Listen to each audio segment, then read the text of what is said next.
In fact, this was in many ways a ridiculous strategy that paid off very well for me. In the week that just passed by on Monday, March 8th, 2021, within the first 4 minutes after the stock market opened, I lost $40,000, and that was a huge shocker.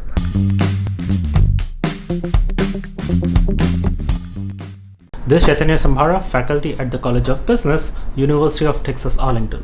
The stock market has been volatile over the past 2 months, but this was not as bad as 2008 when the stock market had badly crashed and many people lost their retirement money in that crash. It really ruined financial well-being of many people. So keeping such a crash in mind, I always took serious steps to protect myself from such a mishap. So here are the 5 things that I did that saved me from going bankrupt. Step number 1. This step I had taken many years ago. In fact, in 2015-2016 I took this step, which was I focused on clearing all my loans. I do not owe any amount to anybody at this time. So I always focused on clearing all my debt.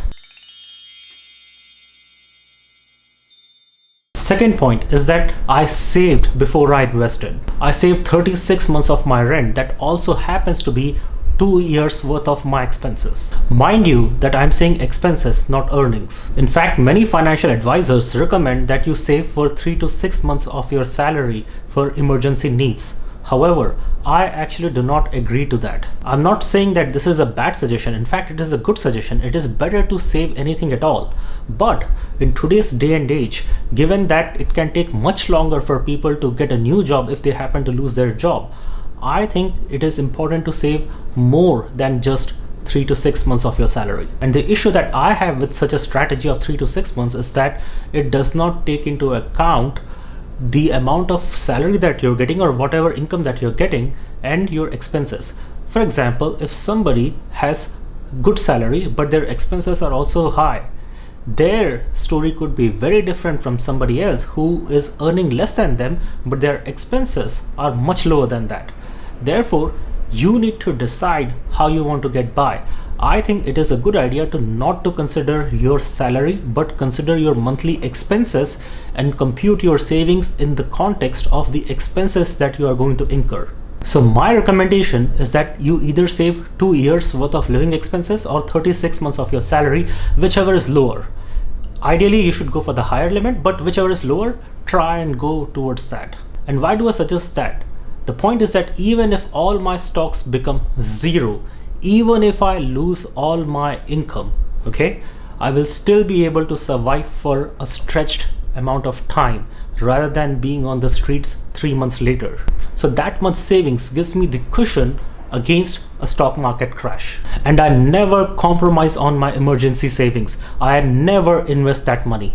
And I keep that in liquid form in a high yield bank account. I'm definitely not saying that this is what you should do and you have to agree with me, but this is just one point of view among the many other point of views that people share. Third, very important point is that I only invested what I could afford to lose.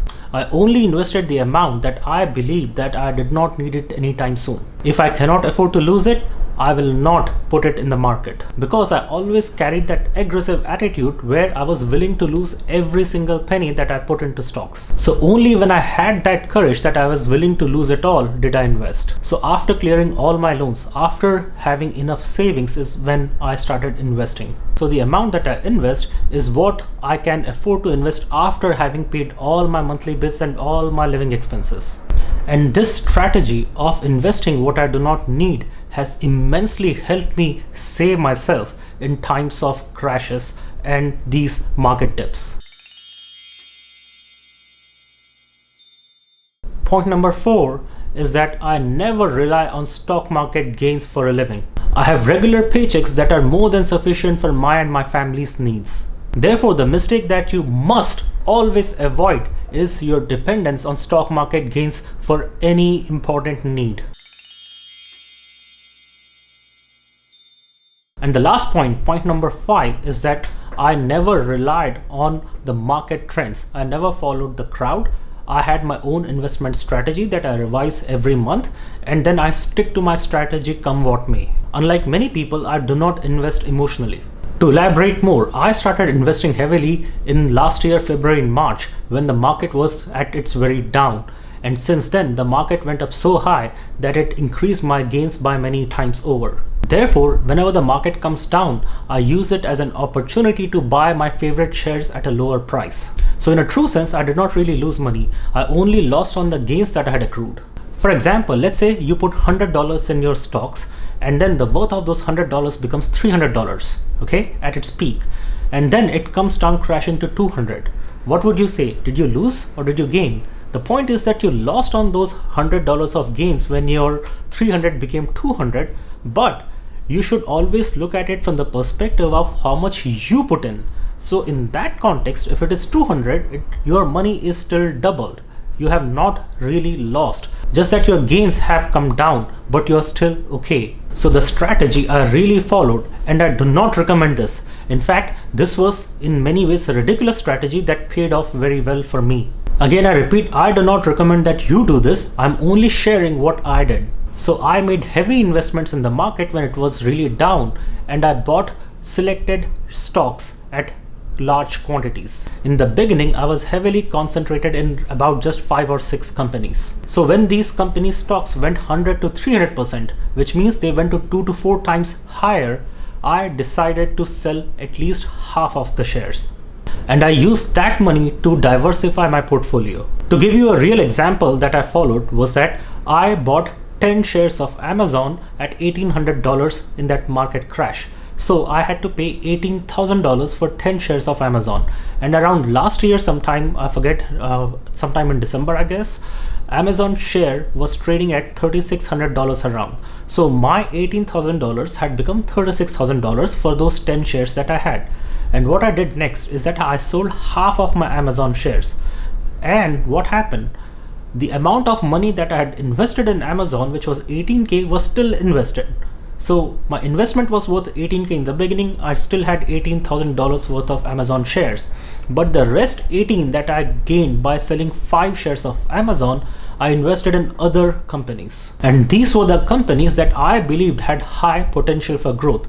I will give you one example. I invested a good portion of that money in a company called Fulgent, FLGT, and that ended up doing really well as well. So to summarize, how I saved myself from this market dip is I cleared my loans, I saved enough, I only invested which I could afford to lose, I made sure that I do not rely on stock gains to make a living, and lastly, I followed a disciplined investment strategy. It was a risky strategy, but something that I could afford to play. Thank you for watching. Jai Hind and God bless America.